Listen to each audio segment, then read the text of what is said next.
नमस्कार विद्यार्थी मित्रांनो, स्वागत आहे तुमचं SK MPSC अकॅडमी या आपल्या यूट्यूब चॅनलमध्ये। आज दिनांक 23 जुलै 2024 वार आहे मंगळवार। तुमच्यासाठी घेऊन आलो आहे संपूर्ण वृत्तपत्र विश्लेषण, ज्यामध्ये या ठिकाणी आपण Loksatta newspaper, the Indian express, the Hindu या न्यूजपेपरमध्ये जे कोणत्या न्यूज स्पर्धा परीक्षा दृष्टिकोनातून आपल्यासाठी महत्त्वाचे असतात त्यांना या ठिकाणी आपण डिस्कस करत असतो। जी काही आजची डिस्कशन आहे त्यामध्ये या ठिकाणी आपण आर्थिक पाहणी अहवाल, वस्त्र उद्योग, बागमती नदी, जागतिक वारसा समिती, उन्हाळी पाऊस, PM सूर्यघर, मुफ्त बिजली योजना, आर्थिक सर्वेक्षण आणि त्याचबरोबर किसान क्रेडिट कार्ड आणि डेट टू GDP रेशो या ज्या कन्सेप्ट आहे आणि यावर आधारित जे काही आपले प्रश्न आहेत त्यांना या ठिकाणी आपण MCQ क्वेश्चनच्या माध्यमातून समजून घेण्याचा प्रयत्न करणार आहोत।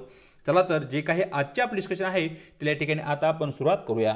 मित्रांनो, आज या ठिकाणी जो काही आजचा आपला पहिला प्रश्न आहे तो आहे आर्थिक पाहणी अहवालासंदर्भात। सर्वप्रथम त्यावर आधारित जी न्यूज आहे ती न्यूज पाहूया। अर्थ आकांक्षांना मुरड अशा प्रकारची न्यूज लोकसत्ता पेज क्रमांक 1 वर तुम्हाला दिसू जाईल।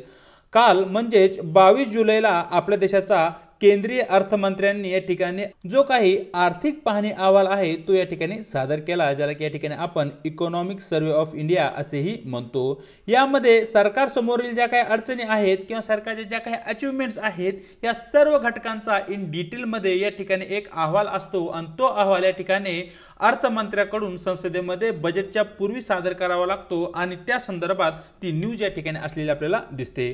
सरळ या न्यूजला धरून जे काही आपले प्रश्न आहेत ते प्रश्न पाहूया। प्रश्न क्रमांक 1, भारतात केंद्रीय अर्थसंकल्पापूर्वी कोणते दस्तऐवज जारी केले जाते अशा प्रकारचा मित्रांनो या ठिकाणी आपला प्रश्न आहे। तर मित्रांनो, जो काही आपलं बजेट असतं ज्याला की या ठिकाणी आपण केंद्रीय अर्थसंकल्प म्हणतो, त्या अर्थसंकल्पाच्या एक दिवस अगोदर आपल्या देशामध्ये संसदेमध्ये वित्त मंत्र्याकडून किंवा जे काही आपले फायनान्स मिनिस्टर आहेत त्यांच्याकडून आर्थिक सर्वेक्षणचा जो काही अहवाल आहे तो सादर केला जातो। प्रश्न क्रमांक 1 योग्य उत्तर राहील पर्याय बी। पाहूया प्रश्न क्रमांक 2, भारतीय आर्थिक पाहणी अहवाल कोण तयार करते अशा प्रकारचा मित्रांनो या ठिकाणी आपला प्रश्न आहे। जो काही या ठिकाणी आपला इकॉनॉमिक सर्वे ऑफ इंडिया आहे त्याची निर्मिती किंवा त्याचं प्रिपरेशन कोणाकडून केलं जातं असा जर तुम्हाला प्रश्न आला तर याचं मुख्य उत्तर राहील मुख्य आर्थिक सल्लागाराकडून या ठिकाणी भारतीय आर्थिक पाहणीचा जो काही अहवाल असतो आणि प्रत्येक वर्षी बजेटच्या अगोदर तो संसदेमध्ये केंद्रीय अर्थमंत्र्याकडून मांडला जातो, तो या ठिकाणी प्रिपेअर केला जातो। प्रश्न क्रमांक 2 योग्य उत्तर राहील पर्याय ए। पाहूया आजचा आपला पुढचा प्रश्न जो की मित्रांनो या ठिकाणी वस्त्र उद्योगावर आधारित आहे। सरळ जो काही आपला प्रश्न आहे तो प्रश्न पाहूया। खालील विधाने विचारात घ्या। ज्या ठिकाणी विधान क्रमांक 1, व्हिएतनाम आणि बांगलादेशच्या तुलनेत भारताची वस्त्र निर्यात कमी होत आहे अशा प्रकारचं आपलं पहिलं स्टेटमेंट आहे। स्टेटमेंट 2, भारतात आयात केलेल्या कपड्यांच्या कच्च्या मालावर उच्च शुल्क लावले जाते अशा प्रकारचं आपलं हे दुसरं स्टेटमेंट आहे। आणि या ठिकाणी वरील विधानापैकी कोणतं विधान बरोबर आहे असं या ठिकाणी आपल्याला विचारण्यात आलं आहे। तर मित्रांनो या ठिकाणी विधान 1 आणि विधान 2 दोन्ही बरोबर आहेत आणि या ठिकाणी त्याचं योग्य उत्तर राहील पर्याय ए। विधान 1 आणि विधान 2 दोन्ही बरोबर आहेत आणि विधान 2 हे विधान 1 चे योग्य स्पष्टीकरण आहे, हे या ठिकाणी आपलं उत्तर राहील। पाहूया आजचा आपला प्रश्न क्रमांक 4 जो की मित्रांनो या ठिकाणी बागमती नदी संदर्भात आहे। जिओग्राफी या घटकामधून तो प्रश्न आपण घेतलेला आहे। प्रश्न पाहूया। बागमती नदीच्या संदर्भात खालील विधाने विचारात घ्या। ज्या ठिकाणी विधान क्रमांक 1, नदीचा उगम नेपाळमधील काठमांडू व्हॅलीमध्ये होतो। 2, नदी गंगेला मिळते। 3, विष्णुमती नदी ही बागमतीची उपनदी आहे अशा प्रकारचे 3 विधान मित्रांनो या ठिकाणी आपल्याकडे देण्यात आले आहेत। तर या ठिकाणी मित्रांनो जे काही विधान क्रमांक 1 आणि विधान क्रमांक 3 हे अगदी बरोबर आहे, मात्र विधान क्रमांक 2 या ठिकाणी चुकीचे आहे। जी काही बागमती नदी आहे ती गंगा नदीला न मिळता नारायणी नावाची जी काही नदी आहे त्या नदीला जाऊन मिळते आणि त्यानंतर नारायण नदी ही गंगा नदीला जाऊन भेटते। आणि वरील 3 विधानापैकी किती विधान बरोबर आहेत या ठिकाणी आपल्याला प्रश्नामध्ये विचारण्यात आलेला आहे। म्हणजे या ठिकाणी वरील 3 विधानापैकी केवळ 2च विधान आपली बरोबर असल्या कारणाने आपले योग्य उत्तर राहील पर्याय बी, केवळ 2 विधाने बरोबर। पाहूया प्रश्न क्रमांक 5 जो की मित्रांनो या ठिकाणी जागतिक वारसा समिती संदर्भात आहे। सरळ प्रश्न पाहूया। जागतिक वारसा समितीच्या संदर्भात खालील विधाने विचारात घ्या। ज्या ठिकाणी विधान क्रमांक 1, युनेस्को जागतिक वारसा अधिवेशनाची अंमलबजावणी आणि जागतिक वारसा यादी तयार करण्यासाठी जबाबदार आहे। विधान 2, international union for conservation of nature ज्याला की या ठिकाणी आपण IUCN म्हणतो ही समितीची सल्लागार संस्था आहे। विधान 3, विद्यमान जागतिक वारसास्थळांच्या व्यवस्थापनावर चर्चा करण्यासाठी आणि नवीन नामांकनावर विचार करण्यासाठी समितीची दर 2 वर्षांनी बैठक होते। अशा प्रकारची 3 विधान आपल्याकडे आहेत आणि यापैकी किती विधान बरोबर आहेत हे तुम्हाला या ठिकाणी प्रश्नामध्ये विचारण्यात आलेलं आहे। मित्रांनो, या ठिकाणी जी काही युनेस्को जागतिक वारसा आहे याच्या अधिवेशनाची अंमलबजावणी असेल किंवा जागतिक वारसा यादी तयार करणं असेल याची जबाबदारी या ठिकाणी जागतिक वारसा समितीकडे असते। हे जे विधान आहे ते या ठिकाणी अगदी बरोबर आहे। या ठिकाणी जागतिक वारसा समितीची सल्लागार म्हणून IUCN ही जी समिती आहे ती या ठिकाणी कार्य करताना दिसते, म्हणजे विधान क्रमांक 2 ही या ठिकाणी अगदी बरोबर आहे। आणि जे काही जागतिक वारसा समिती आहे तिची बैठक प्रत्येक वर्षी किंवा वर्षातून एकदा होताना आपल्याला दिसते, प्रत्येक 2 वर्षांनी ती होत नाही, म्हणजे या ठिकाणी विधान क्रमांक 3 चुकीचं असल्या कारणाने वरील 3 विधानापैकी मित्रांनो आपली 2 विधानं बरोबर आहेत आणि ती 2 विधान आहेत विधान क्रमांक 1 आणि विधान क्रमांक 2। प्रश्न क्रमांक 5 योग्य उत्तर राहील पर्याय ए। पाहूया प्रश्न क्रमांक 6 जो की मित्रांनो या ठिकाणी उन्हाळी पाऊस किंवा उन्हाळ्याच्या दिवसामध्ये जो काही पाऊस आपल्याकडे पडतो त्या पावसा संदर्भात आहे। सरळ प्रश्न पाहूया। भारतातील उन्हाळी मान्सूनला ईशान्य मान्सून म्हटले जाते कारण वारे मध्य आशियातून हिमालयावरून वाहते आणि भारतात येते। विधान 2 पश्चिम आशियातील उष्णता आणि वाळवंटातील धूळ याचा भारतीय मान्सूनच्या अभिसरण आणि परिवर्तनशीलतेवर परिणाम होतो। तर यापैकी कोणते विधान बरोबर आहे हे तुम्हाला या ठिकाणी प्रश्नामध्ये विचारण्यात आलेलं आहे। मित्रांनो, या ठिकाणी जो काही भारतामध्ये उन्हाळ्याच्या दिवसामध्ये आपल्याकडे पाऊस होतो तो या ठिकाणी साऊथ वेस्ट मान्सून म्हटलं जातं, म्हणजे दक्षिण पश्चिम या दिशेतून तो पाऊस या ठिकाणी निर्माण होतो, म्हणजे या ठिकाणी त्याला ईशान्य मान्सून पाऊस म्हटले जात नाही। यामुळे या ठिकाणी विधान क्रमांक 1 चुकीचं आहे। आणि या ठिकाणी उन्हाळ्यामध्ये भारतामध्ये जो काही पाऊस होतो त्या पावसावर पश्चिम आशियामध्ये जी काही उष्णता निर्माण होते आणि त्याचबरोबर या ठिकाणी असणाऱ्या वाळवंटामध्ये जे काही धुळीकणांची वादळे निर्माण होतात याचाही परिणाम आपल्या देशातील मान्सूनवर होताना आपल्याला दिसतो, म्हणजे या ठिकाणी विधान क्रमांक 2 बरोबर आहे। वरील विधानाचा अभ्यास करता आपलं योग्य उत्तर राहील पर्याय बी केवळ विधान क्रमांक 2 बरोबर। पाहूया आजचा आपला पुढचा प्रश्न जो की मित्रांनो या ठिकाणी PM सूर्यघर मुफ्त बिजली योजने संदर्भात आहे। सरळ प्रश्न पाहूया। खालील गोष्टीचा विचार करा अशा प्रकारचा आपला प्रश्न आहे। ज्या ठिकाणी गोष्ट क्रमांक 1 अर्जदार भारतीय नागरिक असणे आवश्यक आहे। जर तुम्हाला PM सूर्यघर मुफ्त बिजली योजनेचा लाभ घ्यायचा असेल तर अशा परिस्थितीमध्ये कोणकोणत्या पात्रता आहेत ते या ठिकाणी आपल्याला देण्यात आले आहे। ज्यामध्ये पात्रता क्रमांक 1 आहे की ज्या कोणत्या व्यक्तीला PM सूर्यघर मुफ्त बिजली योजनेचा लाभ घ्यायचा आहे ती व्यक्ती भारतीय नागरिक असणं आवश्यक आहे। नंबर 2 ची पात्रता कुटुंबाकडे वैध वीज कनेक्शन असणे आवश्यक आहे, म्हणजे तुमच्याकडे जे काही मीटरचं कनेक्शन आहे ते कनेक्शन लीगल असलं पाहिजे, तुम्ही वीज चोरी केली नसलेली पाहिजे।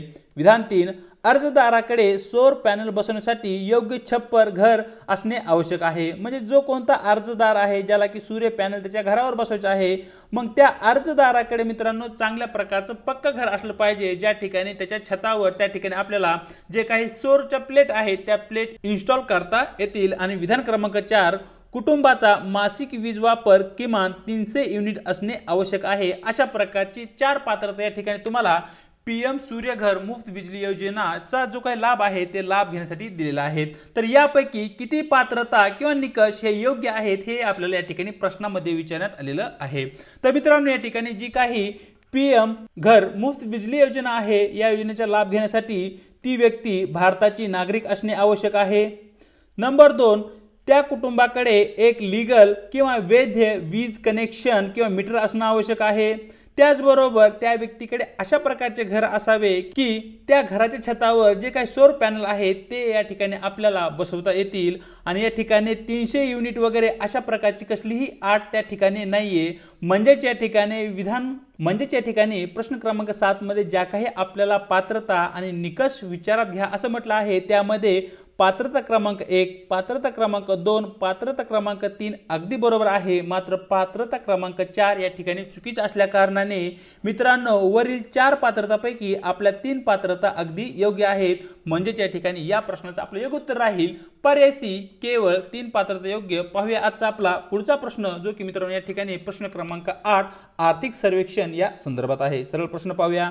आर्थिक सर्वेक्षणाच्या संदर्भात खालील विधाने विचारात घ्या, ज्यामध्ये विधान क्रमांक 1 भारताचे अर्थमंत्री तयार करतात। विधान 2 मागील वर्षातील अर्थव्यवस्थेच्या कामगिरीचे रिपोर्ट कार्ड म्हणून ते काम करते। विधान 3 बजेट निर्णयासाठी संदर्भ आणि पार्श्वभूमी या ठिकाणी आर्थिक सर्वेक्षण अहवालाकडून प्रदान केली जाते। अशा प्रकारची 3 विधानं आहेत आणि यापैकी कोणते विधान बरोबर आहे हे तुम्हाला या ठिकाणी प्रश्नामध्ये विचारण्यात आलेलं आहे।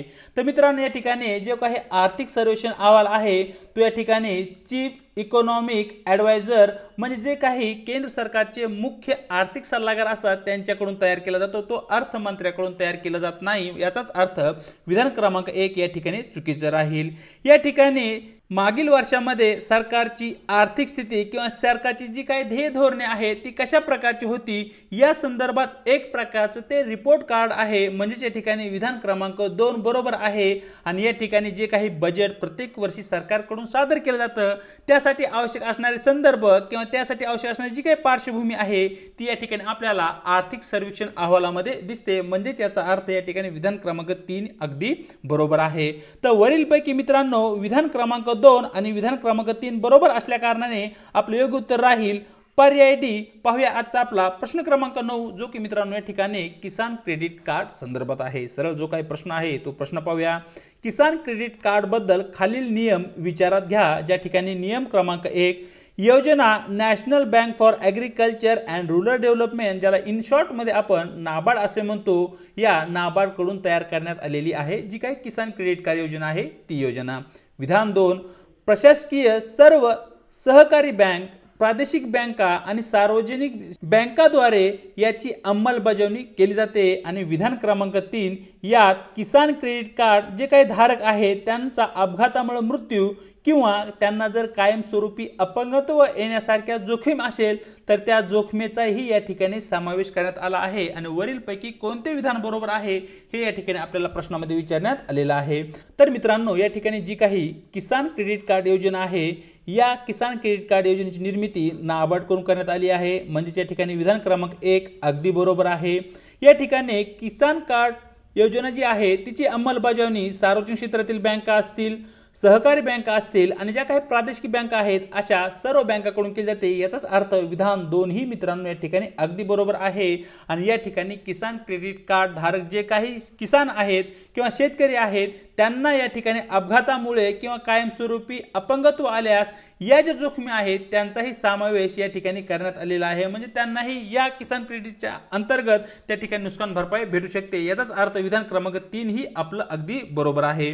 तर वरीलपैकी सर्व विधानं बरोबर असल्या कारणाने आपले योग्य उत्तर राहील पर्याय सी वरील सर्व। पाहूया आजचा आपला शेवटचा प्रश्न जो की मित्रांनो या ठिकाणी डेट टू जीडीपी रेशो संदर्भात आहे। चला जो काही आपला प्रश्न आहे तो प्रश्न पाहूया।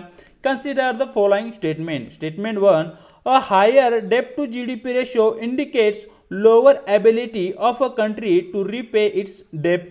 Statement 2 countries with a high debt to GDP ratio are always at risk to defaulting on their debt. Statement 3 the debt to GDP ratio can use to compare economic health of different countries. How many of the above statement are correct? That is our question. तर या ठिकाणी जी काही विधान आहे त्या विधानांचा या ठिकाणी विचार करूया। मित्रांनो, या ठिकाणी विधान क्रमांक 1 या ठिकाणी अगदी बरोबर आहे। ज्या कोणत्या देशावर जास्त कर्ज असतं त्या देशाकडे ते जे कर्ज आहे ते परतफेड करण्याची जी काही क्षमता असते ती क्षमता या ठिकाणी कमी असते, म्हणजे या ठिकाणी विधान क्रमांक 1 अगदी बरोबर आहे। विधान क्रमांक 2 मित्रांनो या ठिकाणी चुकीचं आहे। ज्या कोणत्या देशावर जास्त कर्ज आहे ती कंट्री डिफॉल्ट होईलच असं आपण म्हणू शकत नाहीत। बरेचसे देश आपल्याकडे असे आहेत की ज्यांच्यावर डेट टू जीडीपी रेशो हा जास्त आहे तरी सुद्धा ते चांगल्या प्रकारे कार्य करत आहेत। फॉर एक्झाम्पल जपान आहे, USA आहे, यांचा डेट टू जीडीपी रेशो खूपच अधिक असलेला दिसतो आणि या कंट्री चांगल्या प्रकारे त्यांच्या जीडीपी या ठिकाणी कार्य करताना आपल्याला दिसत आहे। आणि विधान क्रमांक 3 मित्रांनो या ठिकाणी अगदी बरोबर आहे।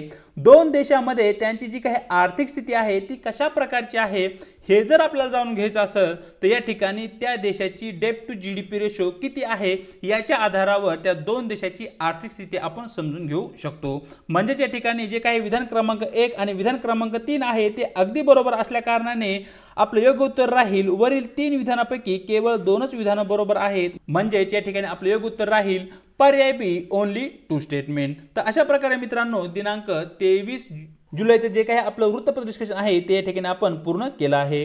व्हिडिओ आवडला तर व्हिडिओला लाईक करा, आपल्या मित्रांसोबत शेअर करा आणि अशा प्रकारच्या व्हिडिओविषयी तुम्हाला काय वाटतं हे कमेंट बॉक्समध्ये अवश्य कळवा। चॅनलवरती जर नवीन असाल तर चॅनलला अवश्य सबस्क्राईब करा आणि त्याचबरोबर व्हिडिओच्या डिस्क्रिप्शन बॉक्समध्ये देण्यात आलेली आपल्या टेलिग्राम चॅनलची जी काही लिंक आहे त्या ठिकाणी तुम्हाला आपले टेलिग्राम चॅनल सुद्धा जॉईन करायचे आहे। त्याच्या माध्यमातून आपल्या प्रत्येक व्हिडिओच्या लिंक्स आणि त्याचबरोबर स्पर्धा परीक्षा संदर्भात महत्त्वपूर्ण ज्या काही अपडेट आहे त्या तुम्हाला त्या ठिकाणी भेटून जातील आणि येणाऱ्या काळामध्ये या ठिकाणी जी काही आपले डिस्कशन आहे त्याचीही PDF त्या ठिकाणी तुम्हाला अवेलेबल होऊन जाईल। आज इथेच थांबत आहोत, भेटूया एका नवीन व्हिडिओ सोबत।